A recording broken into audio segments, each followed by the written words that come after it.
ክፍለ ጦሩ በጽንፈኛው ቡድን ላይ እርምጃ በመውሰድ በርካቶችን ደመሰሰ ተባለ። የሰሜን ምዕራብ እዝ መተማ ክፍለ ጦር በወሰደው የተጠናከረ እርምጃ ጽንፈኛውን ቡድን በመደምሰስ የነፍስ ወከፍ መሳሪያና የተለያዩ ተተኳሾችን በቁጥጥር ስር አውሏል ሲሉ የክፍለ ጦር ዋና አዛዥ ኮሎኔል ደሞዝ መንግስቴ ናቸው የተናገሩት። በሰሜን ወሎ ኢዘት በር ተብሎ በሚጠራው አካባቢ የጽንፈኛው ኃይል በተደጋጋሚ የማጥቃት ሙከራ በማድረግ የህልም ቅዠቱን ለማሳካት እልህ አስጨራሽ ጥረት ቢያደርግም በክፍለ ጦሩ ሰራዊት የበረታ ክንድ በከፍተኛ ሁኔታ ተደምስሶ የታጠቀውን ሙሉ ትጥቅ በቁጥጥር ስር ውሏል ያሉት ደግሞ መቶ አለቃ ሀብታሙ ከፍ ያለው ናቸው ሲል መከላከያ ነው የዘገበው። ጠንካራና ለቆመለት ዓላማ ጽኑ የሆነ ግዳጁን በድል የሚወጣ ሰራዊት ተፈጥሯል ሲሉ ሌተናል ጀነራል መሐመድ ተሰማ ተናገሩ። ምስራቅ እዝ በገበርሳ ማሰልጠኛ ማዕከል ከሁሉም ኮሮችና ስታፍ ልዩ ልዩ ክፍሎች ለተውጣጡ ሙያተኞችን እያሰለጠነ ይገኛል። እነዚህ ሰልጣኞች የተለያዩ የሙያ ስልጠና፣ የስነ ልቦና፣ የአካል ብቃትና አሃድን ለውጊያ ማዘጋጀት፣ የተዘጋጀውንም አሃድ መምራት እንዲሁም ሌሎች ክህሎቶችን በመማር ላይ ይገኛሉ። በማሰልጠኛ ማዕከሉ የተገኙት የምስራቅ እዝ ዋና አዛዥ ሌተናል ጀነራል መሐመድ ተሰማ ጠንካራና ለቆመለት ዓላማ ጽኑ የሆነ ግዳጁን በድል የሚወጣ ሰራዊት መፈጠሩን ጠቅሰው ሰራዊቱ የሀገርን ሉዓላዊነት ለማስጠበቅ የኢትዮጵያን ዳር ድንበርና የሕዝብን አንድነት በኃይል ለመናድ የሚሰነዘርን ጥቃት በመመከት የሀገራችንን ሰላምና አንድነት የማረጋገጥ ተልዕኮውን በድል እየተወጣ የሚገኝ የድል ሰራዊት ነው ብለውታል። ሰራዊታችን የአልሻባብን ሴራና ተንኮል በመገንዘብ የምስራቁን ቦርደር አካባቢ እየጠበቀ ያለ መሆኑና በምስራቅ ሐረርጌና ምዕራብ ሐረርጌ አካባቢ የሸኔን ጥፋት እያመከነ ያለ እንዲሁም በአማራ ክልልም የጽንፈኛውን ኃይል አገር የማፈራረስ ተልዕኮ በማክሸፍ ግዳጁን በአስተማማኝ እየተወጣ ይገኛል ሲሉም ተናግረዋል። በአሁኑ ሰዓት የሀገራችንን ሰላምና እድገት የማይፈልጉ የውጭና የሀገር ውስጥ ጠላቶች ስላሉብን እየተዋጋን ለትላልቅ ሀገራዊ ግዳጅ መዘጋጀት ስላለብን ስልጠና ላይ የምትገኙ ሰልጣኝ ሙያተኞች አቅማችሁን ይበልጥ በማጎልበት ተጨማሪ አቅም መፍጠር ይኖርባችኋል ብለዋል።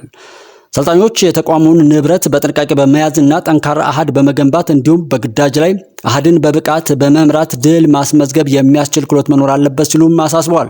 ሰራዊቱ የኢትዮጵያን ህብረ ብሔራዊ አንድነቷ የያጸና የበለጸገች ሀገር ህገ መንግስታዊ ስርዓቱንና ሀገረ መንግስቱን በመጠበቅ የሀገሪቱን ብሔራዊ ክብር ያረጋገጠና መስዋዕትነትን በመክፈል የሀገሪቱ የመጨረሻው ምሽግ ነው ሲሉ ተናግረዋል።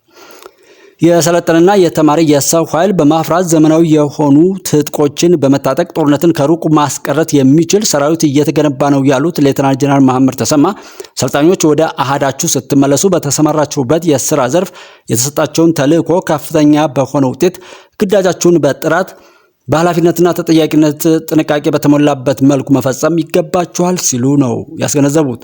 ሌተናል ጀነራል መሐመድ ተሰማ ሰራዊቱ ህገ መንግስቱን በጽናት በመያዝ የተቋማችንን ተልዕኮ፣ ደንቦች፣ መመሪያዎች፣ ባህሪያትና እሴቶች በመተግበርና በማስተግበር የአመራር ሚናውን መወጣት እንደሚገባው አጽንኦት ሰጥቷል ሲል እንዲሁ መከላከያ ነው የዘገበው። የኮማንዶ ሬጅመንት ያሰለጠናቸውን ሚሊሻዎች አስመረቀ። በሰሜን ሸዋ ዞን ሀገረ ማርያም ወረዳ በኮረመሽ ቀበሌ የኮማንዶ ክፍለ ጦር ሬጅመንት የአካባቢው ሰላም ለማጽናት ያሰለጠናቸውን ሚሊሻዎች አስመርቋል።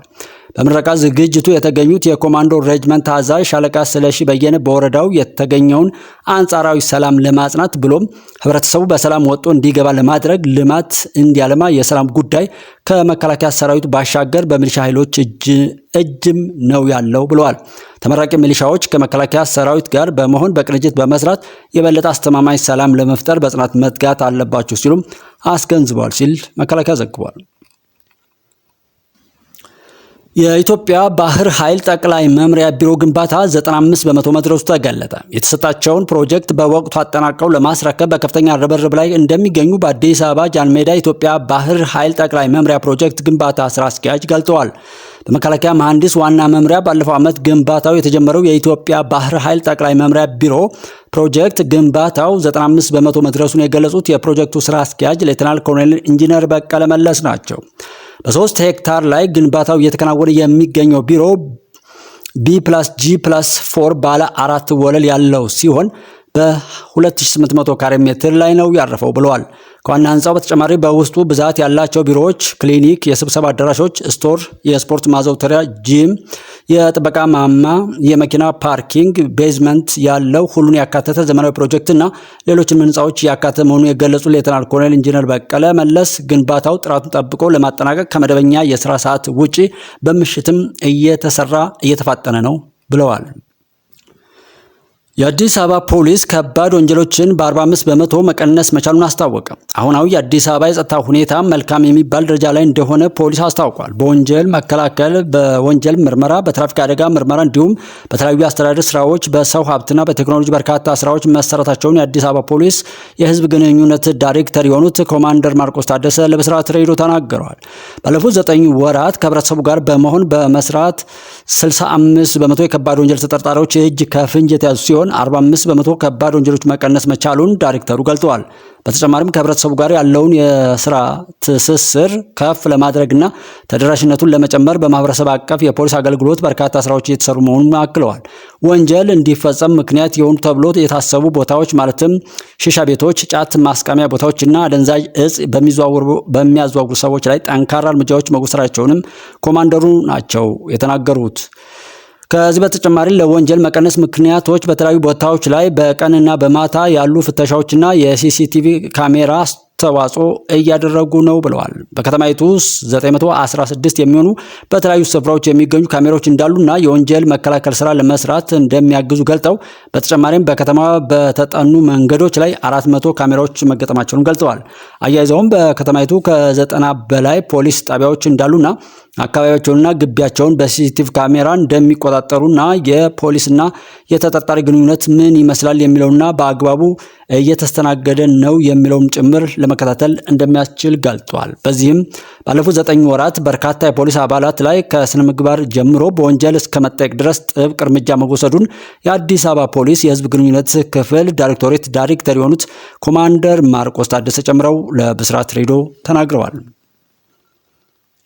ወደ ሌላው ዜና ስናልፍ ቻይና በኢትዮጵያውያን ዘንድ ከኢትዮጵያም በላይ ተወዳጅ ሆናለች ተባለ። በአዲስ አበባ ታሪካዊ የአፍሪካ አዳራሽ በተደረገው አዲስ የአፍሪካ ምርጥ ብራንዶች ሪፖርት መሰረት ቻይና በኢትዮጵያ ውስጥ እጅግ ተወዳጅ ሀገር በመሆን ኢትዮጵያን ራሷን ጭምር በልጣለች። ይህ ጥናት የውጭ ሀገራት ተጽዕኖንና የሀገር ውስጥ ብራንዶች የሚያጋጥሟቸውን ተግዳሮት የሚያመላክት ነውም ተብሏል። በ31 ሀገራት በተካሄደው የብራንድ አፍሪካ ጥናት ኢትዮጵያውያን ከሚያደንቋቸው ሀገራት ዝርዝር ውስጥ ቻይና ቀዳሚ ስትሆን ኢትዮጵያ፣ ሩሲያ፣ አሜሪካና የተባበሩት አረብ ኤሚሬቶስ ይከተላሉ። ምንም እንኳን 68 በመቶ የሚሆኑ ኢትዮጵያውያን ለአፍሪካ የወደፊት ዕጣ ፈንታ ብሩህ ተስፋ ቢኖራቸውም የሀገር ውስጥ ብራንዶች ግን እውቅና ለማግኘት እየተቸገሩ ነው ተብሏል። በኢትዮጵያ ከሚደነቁ 100 ምርጥ ብራንዶች ውስጥ 6 በመቶ ብቻ ኢትዮጵያውያን ሲሆኑ በአጠቃላይ ከሚደነቁ ብራንዶች ውስጥ 13 በመቶ ብቻ የሀገር ውስጥ ናቸው። ይህ የውጭ ብራንዶች የበላይነትና የሀገር ውስጥ ኩባንያዎች ተጨማሪ ትኩረት እንደሚያስፈልጋቸውም ያሳያል ተብሏል። በአፍሪካ ናይክ፣ አዳዲስ፣ ሳምሰንግ፣ ኮካኮላ እና አፕል ከፍተኛ 5 ተወዳጆች ብራንዶች ሲሆኑ በኢትዮጵያ ደግሞ መቄዶንያ፣ ኢትዮ ቴሌኮም እና ኮካኮላ ለህብረተሰብ መልካም በመስራት ተወዳጅነትን አግኝተዋል ሲል ካፒታል ኢትዮጵያ ዘግቧል። ሹፌሮችና ረዳቶች አልፎ አልፎ ደግሞ ሙሉ ተሳፋሪዎች በሚታገቱበት ሰው ወደሚፈልግበት የሚንቀሳቀስበት ሁኔታ መፍጠር ተችሏል በሚል የተሰራጨው ዘገባ ቅር አሰኝቶናል ሲሉ ሹፌሮች ተናገሩ። ባሳለፍነው 1 ወር ውስጥ ብቻ 53 ሹፌሮችና ረዳቶች ታግተዋል አለ ማህበሩ። ከሰሞኑ የኢትዮጵያ ፌዴራል ፖሊስ ኮሚሽን ኮሚሽነር ጀነራል ደመላሽ ገብረ ሚካኤል ከመንግስት ሚዲያዎች ጋር በነበራቸው ቆይታ ኢትዮጵያ ውስጥ ሰው ወደሚፈልግበት በነፃነት የሚንቀሳቀስበትን ሁኔታ መፍጠር ተችሏል ብለው ተናግረው ነበር። ቃላቸውን ለቲክቫ ኢትዮጵያ የሰጡት የተለያዩ አሽከርካሪዎች ግን የኮሚሽነሩን ንግግር በየዕለቱ የሞትና እገታ ሰለባ የሆንን ሹፌሮችን ቅር አሰኝቶናል ነው ያሉት።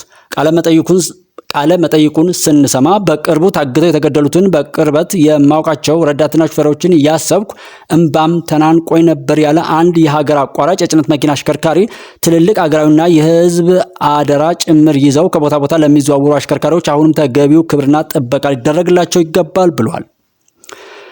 ሹፌርና ረዳት አልፎ አልፎም ከነሙሉ ተሳፋሪዎቻቸው በሚታገቱበት በሚገደሉበት ታፍነውም ተወስደው ከፍተኛ የገንዘብ መጠን እየተጠየቀ ቤተሰቦቻቸው በአደባባይ ልመና በሚወጡበት በዚህ ወቅት ይህ አይነት የተጋነነ መግለጫ መሰጠቱ ሁሉንም ሹፌሮች እያሳዘነ ነው ያሉት አሽከርካሪዎች ይህ መግለጫ በተሰጠበት ዕለት ሳይቀር ከ3 በላይ እገታዎች ነበሩ ሲሉም ለትክቫ ኢትዮጵያ ነው የተናገሩት። የት ነው እኚህ እገታዎች የተፈጸሙት በሚል ላነሳላቸው ጥያቄ ማንኩሳና ቡሬ መሃል እንዲሁም ጎንደር አካባቢ መሆኑን ገልጠዋል።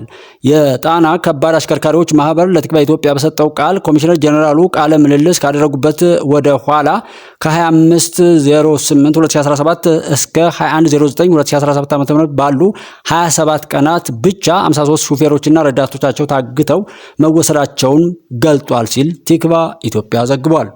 ወደ ውጭ ዜና ስናልፍ ግብጽ የአባይ ውሃ አጠቃቀሟን በ7 በመቶ የሚያሳድግ የበረሃ ከተማ ልትገነባ ነው ተባለ። ጋዜጣ ፕላስ ግብጽ በአባይ ውሃ አሁን እየተጠቀመች ካለው የውሃ መጠን 7 በመቶ በላይ ተጨማሪ ውሃ የሚፈልግ የበረሃ ከተማ ግንባታ ፕሮጀክት ይፋ አድርጋለች ብሏል። የግብጽ ጠቅላይ ሚኒስትሩ ሞስታፋ ማድቡሊ ትናንት ፕሮጀክቱን ይፋ ማድረጋቸውን ሮይተርስና አረብ ወርድ ዘግበውታል። የሚገነባው የበረሃ ከተማ ከካይሮ 42 ኪሎ ሜትር ርቀት ላይ በስተምዕራብ አቅጣጫ በምትገኘው ጂሪያን ከተማ አቅራቢያ እንደሚሆን ተገልጿል። ፕሮጀክቱ ግብጽ ከአባይ ወንዝ ከምታገኘው ኢፍትሐዊ የውሃ አጠቃቀም ከ7 በመቶ በላይ ፍጆታ ያለው ሲሆን መጠኑም 4 ቢሊዮን ኪዩቢክ ሜትር መሆኑ ተመላክቷል። የበረሃ ከተማ ፕሮጀክቱ አዲስ የእርሻ ልማትንም ያካተተ ሲሆን 2.28 ሚሊዮን ሄክታር የሚሰፋ እርሻ የሚጀመርበት ነው የተባለው። ለከተማዋ የሚቀርበውን የአባይ ወንዝ ውሃ በመጥለፍ በመስታወት በሚሰሩ መተላለፊያዎች ቤቶች ውስጥ የሚጓጓዝ ሲሆን በየቀኑ 10 ሚሊዮን ኪዩቢክ ሜትር ያህል ውሃ እንዲዳረስም ታቅዷል ተብሏል። ለሽብርተኝነት ምንም ትዕግስት ባለማሳየት ከኢትዮጵያ ጋር አንድ መስመር ላይ ነን ሲሉ የህንድ ልዑካን ቡድን ተናገሩ። ኢትዮጵያ አቋም አትይዝም፣ ሁለቱም ጋር ወይም ሀገራት ዲፕሎማቲክ ግንኙነት አለን። አምባሳደሩ አስፋው ድንጋሞ ናቸው ይህን ያሉት። የህንድና የፓኪስታን የካሽሚር ግዛት የይገባኛል ጥያቄ ከ80 ዓመት የዘለለ ሲሆን በተደጋጋሚም ወደ ጦርነት አምርቷል። በቅርቡም ታጣቂዎች ህንድ በምታስተዳድረው ካሽሚር ግዛት በፈጸሙት ጥቃት 26 ቱሪስቶች መገደላቸውን ተከትሎ ለቀናት የዘለቀ ጦርነት ውስጥ ገብተውም ነበር። ህንድ ለጥቃቱ ምላሽ ነው ያለችውንና ፓኪስታን በምታስተዳድረው የካሽሚር ግዛት የሲንዶር ኦፕሬሽን በሚል እርምጃ ስትወስድ ፓኪስታን በአጻፋው የድሮንና የአየር ጥቃቶችን ፈጽማለች። ሁለቱ የኒውክሌር ታጣቂ ሀገራት በዓለም አቀፍ አደራዳሪዎች ወደ ተኩስ አቁም ስምምነት ከመጡ በኋላ ግን በየፊናቸው ዲፕሎማሲያዊ እንቅስቃሴዎችን እያደረጉ ይገኛሉ። ህንድ ክስተቱን ያስረዱልኛል ያለቻቸውን ከሁሉም ፓርቲዎችና የምክር ቤት አባላት የተወከሉ 7 ልዑካን ቡድኖች ከ30 በላይ ሀገራት ስትልክ ፓኪስታን በበኩሏ በጠቅላይ ሚኒስትር ሸህባዝ ሻሪፍ የሚመራ ልዑክ አዘርባይጃን፣ ቱርኪን፣ ኢራንና ታጂክስታንን አቅንቷል። በዚህም የህንድ የልዑካን ቡድን ከግንቦት 22 ጀምሮ በኢትዮጵያ በመገኘት ከቀድሞ ጠቅላይ ሚኒስትር ኃይለማርያም ደሳለኝ በምክትል ጠቅላይ ሚኒስትር ማዕረግ ከዲሞክራሲያዊ ስርዓት ግንባታ ማስተባበሪያ ማዕከል ኃላፊና የብልጽግና ፓርቲ ምክትል ፕሬዝዳንት አቶ አደም ፋራህ ከህዝብ ተወካዮች ምክር ቤት አባላት ከአፍሪካ ህብረት ሰላምና ጸጥታ ካውንስልና ከሌሎችም ተቋማቶች ቡድኖች ጋር መክረዋል።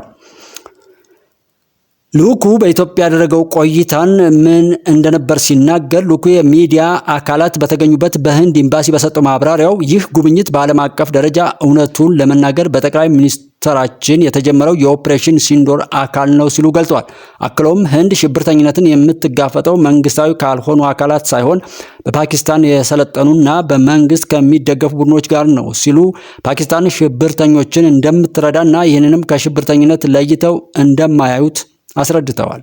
ልዑካኑ የእኛ ተልዕኮ ሽብርተኝነትን እንደ መንግስታዊ መሳሪያነት መጠቀምን የሚቃወም ዓለም አቀፍ ጥምረት መገንባት ነው ያሉት።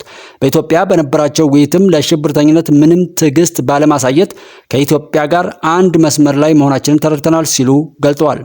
ህንድ ሲንዶር ኦፕሬሽን ብላ በሰየመችው በዚህ እንቅስቃሴ ቀይ መስመር አስቀምጣለች ያሉት ልዑካኑ ህንድ በሰላማዊ ሰዎች ላይ ጥቃት የሚደርስባት ከሆነ እርምጃ ትወስዳለች ሲሉም የመንግስታቸውን አቋም አስረድተዋል። ኢትዮጵያ በሁለቱ ሀገራት ጉዳይ አቋም ይዛለች ወይ ተብለው ለተጠየቁት ይህንን ጉዳይ አንስቶ ትግባ ኢትዮጵያ በዕለቱ የተገኙትን አምባሳደር አስፋው ድንጋሞ የጠየቀ ሲሆን ኢትዮጵያ አቋም አትይዝም፣ ሁለቱም ጋር ወይም ሀገራት ጋር ዲፕሎማቲክ ግንኙነት አለን፣ እንደ ሀገር አቋም የምትወስደው አጥንተህ ወይም ከተጠና በኋላ ነው ሲሉ አስረድቷል። አሁን የማሳወቅ ስራ ነው እየሰሩ ያሉት። መንግስታት አቋም እንዲወስዱ መነሻ የሚሆን ነገር ነው እየተናገሩ ያለው ሲሉ ልዑኩ በኢትዮጵያ ያደረገውን ክስተቱን የማስረዳት ብቻ እንደሆነ ነው የተናገሩት። በኢትዮጵያ የህንድ አምባሳደር አኒል ራቪ ለቲክቫህ ኢትዮጵያ እንደገለጹት የልዑካን ቡድኑ ተልዕኮ ትላንት መጠናቀቁን ገልጸዋል። አምባሳደሩ የኢትዮጵያ መሪዎች ሽብርተኝነትን ለመከላከል ዓለም አቀፍ ጥምረት ለመፍጠር ፈቃደኞች መሆናቸውን በመግለጽ ለህንድ አጋርነታቸውን በማሳየታቸው ደስ ብሎኛል፣ በአጠቃላይ ይህ ልዩ የተሳካ ጉብኝት ነው ሲሉ ተናግሯል ሲል ቲክቫህ ዘግቧል። ደቡብ አፍሪካ በጋዛ እርዳታ ማከፋፈል ጣቢያ የተፈጸመውን ግድያ አወገዘች።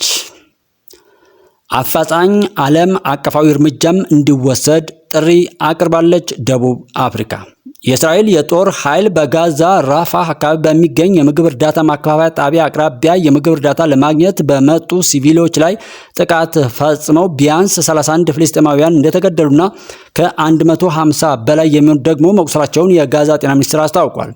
ይህን ተከትሎ በጋዛ እርዳታ ማከፋፈል ጣቢያ የተፈጸመውን ግድያ ያወገዘችው ደቡብ አፍሪካ በእስራኤል ላይ አፋጣኝ ዓለም አቀፋዊ እርምጃ እንዲወሰድ ጥሪ ማቅረቧን ስፑትኒክ ነው የዘገበው። ደቡብ አፍሪካ አስቸኳይና ገለልተኛ ዓለም አቀፍ ምርመራ እንዲደረግ የቀረበውን ዓለም አቀፍ ጥሪም ተቀላቅላለች። እስራኤል እንደ ወራሪ ኃይል በዓለም አቀፍ የሰብአዊ ሕግ መሰረት ሲቪሎችን የመጠበቅና እርዳታ በሰላም መድረሱን የማረጋገጥ ሕጋዊ ኃላፊነት አለባት ሲሉ የሀገሪቱ የውጭ ጉዳይ ሚኒስትር ገልጠዋል። ዛሬ በጋዛ የተከሰቱ ክስተቶች አሳዛኝ አጋጣሚ አይደሉም፣ ይልቁንም በጋዛ ሕዝብ ላይ እየደረሰ ያለው ተከታታይ የቦምብ ጥቃት፣ እገዳ፣ ወረራና የጋራ ቅጣት ቀጥተኛ ውጤቶች ናቸው ሲሉ ሚኒስትሩ ናቸው ያስታወቁት። አውስትራሊያ የመከላከያ ወጪዋን ከጠቅላላ የሀገር ውስጥ ምርቷ ወደ 3.5 በመቶ እንድታሳድግ አሜሪካ አሳሰበች። የዩናይትድ ስቴትስ የመከላከያ ሚኒስትር ፒተር ሄግዝ አውስትራሊያ ወታደራዊ ወጪዋን ከጠቅላላ የሀገሪቱ ውስጥ ወይም ምርት ጂቲፒ ማለት ነው ወደ 3.5 በመቶ እንድታሳድግ ጠይቀዋል። ሰኞ ዕለት ለአሜሪካ ማሳሰቢያ ምላሽ የሰጡ ጠቅላይ ሚኒስትር አንቶኒ አልባኔዝ ሀገራችን ወጪውን ከማወጇ በፊት መንግስት በአውስትራሊያ የመከላከያ አቀፍ ፍላጎቶች ላይ እንደሚወሰንም ተናግሯል። በመከላከያ ውስጥ ማድረግ ያለብን ነገር የምንፈልገውና ያለን መወሰን እንዲሁን ከዚያ በኋላ ማቅረብ ነው ሲሉ አልባኔዝ ለጋዜጠኞች ተናግረዋል። መንግስት እያደረገ ያለው ይህንኑ ነው ሲሉም አክለዋል።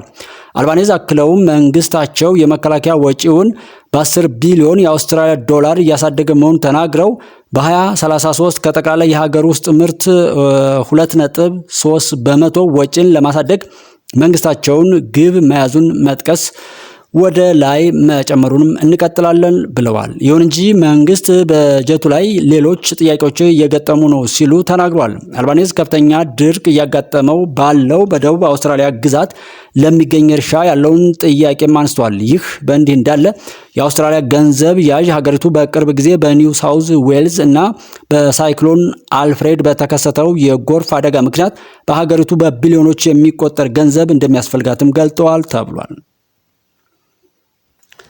የሱዳን የሽግግር መንግስት በይፋ መፍረሱ ተገለጸ። አዲሱ የሱዳን ጠቅላይ ሚኒስትር በሉዓላዊ ምክር ቤቱ ሊቀመንበር ጀነራል አልቡርሃን ፊት ቃለ መሐላ ፈጽመው በይፋ ስራቸውም ጀምረዋል።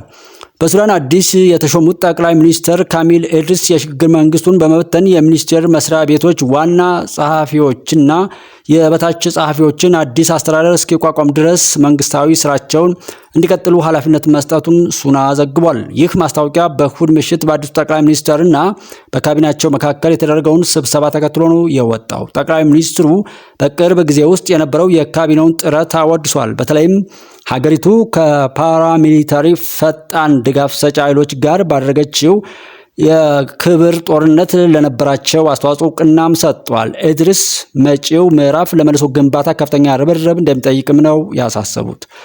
ስብሰባው የጠቅላይ ሚኒስትሩን የወደፊት ራዕይና የሽግግር ጊዜን በተመለከተ በቀረበው መርሃ ግብር ላይም ተወያይቷል። ከስብሰባው በፊት ለሱዳናውያን ባደረጉት ንግግር ኢድሪስ መንግስታቸው ቅድሚያ የሚሰጣቸውን ጉዳዮች ዘርዝሯል። እነሱም አጠቃላይ ውይይት መጀመርና አመጹን ማጥፋት መሆናቸውን ገልጠዋል። ለሱዳን ህዝብ 6 አስቸኳይ ሀገራዊ ቅድሚያ የሚሰጣቸውን ጉዳዮችም አውጇል። ከነዛ መካከል በዋነኝነት አመጹና ሁሉንም አይነት አማጺ ሚሊሻዎችን በማስወገድ ብሔራዊ ደህንነትና የመንግስት ክብር መመለስ ነው ብለዋል።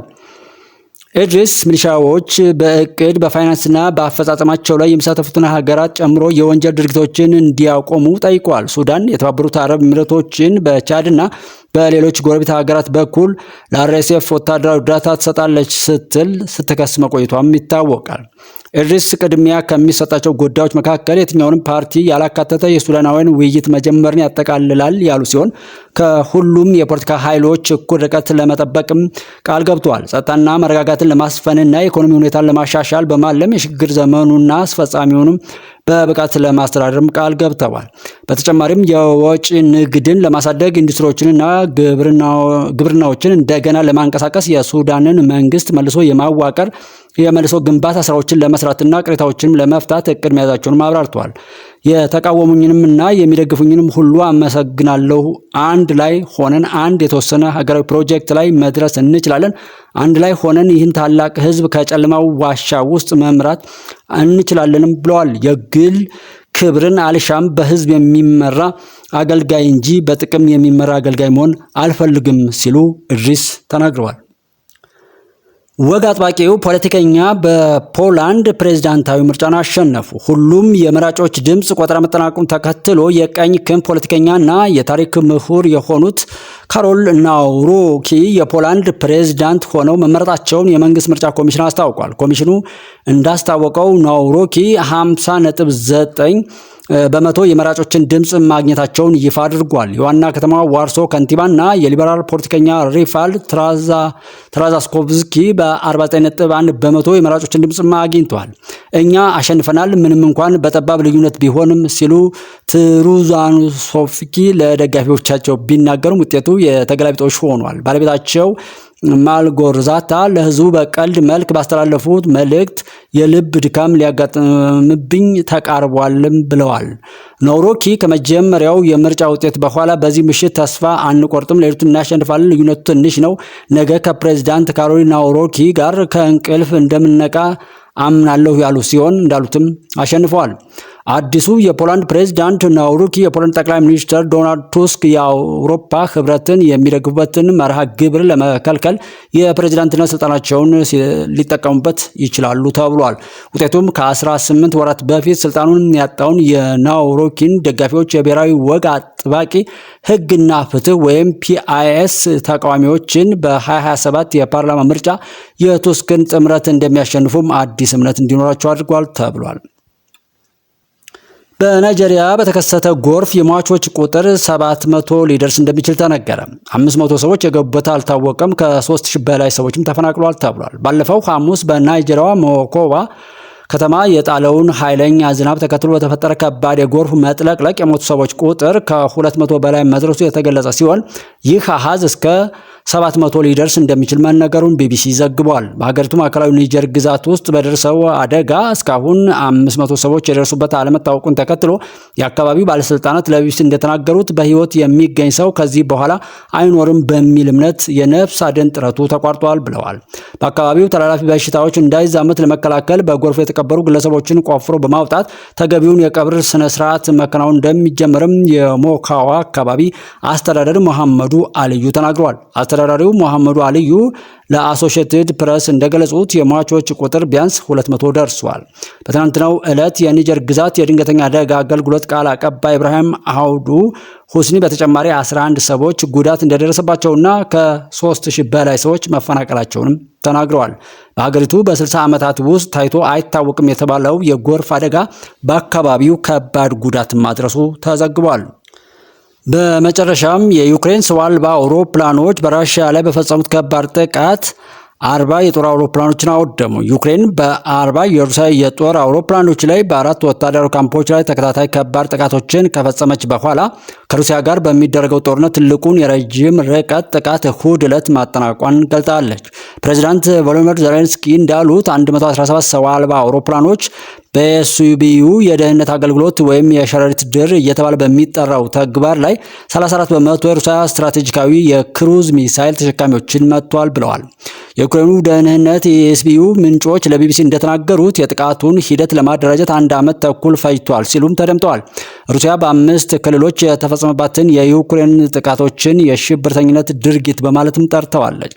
ጥቃቱ የደረሰው የሩሲያና የዩክሬን ተደራዳሪዎች ዛሬ ሰኞ ለሁለተኛ ዙር የሰላም ድርድር ወደ ኢስታንቡል ቱርክ በሚያቀኑበት ወቅት ነው። ውይይቱ በሲራንጋን ቤተ መንግስት እንደሚጀመርም ይጠበቃል ሲል ዜና ኢትዮጵያ ዘግቧል።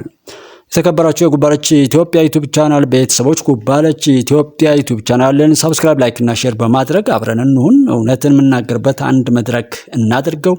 የሚያሸንፈው እውነት ነው። ኢትዮጵያ በድል ትቀጥላለች። የተገፉ የተበደሉ ሁሉ ይካሳሉ። በዳዮች፣ ግፈኞች ሁሉ ደግሞ ለፍርድ ይቀርባሉ። ድል ከሐቀኞች ጋር ነው። መልካም ጊዜ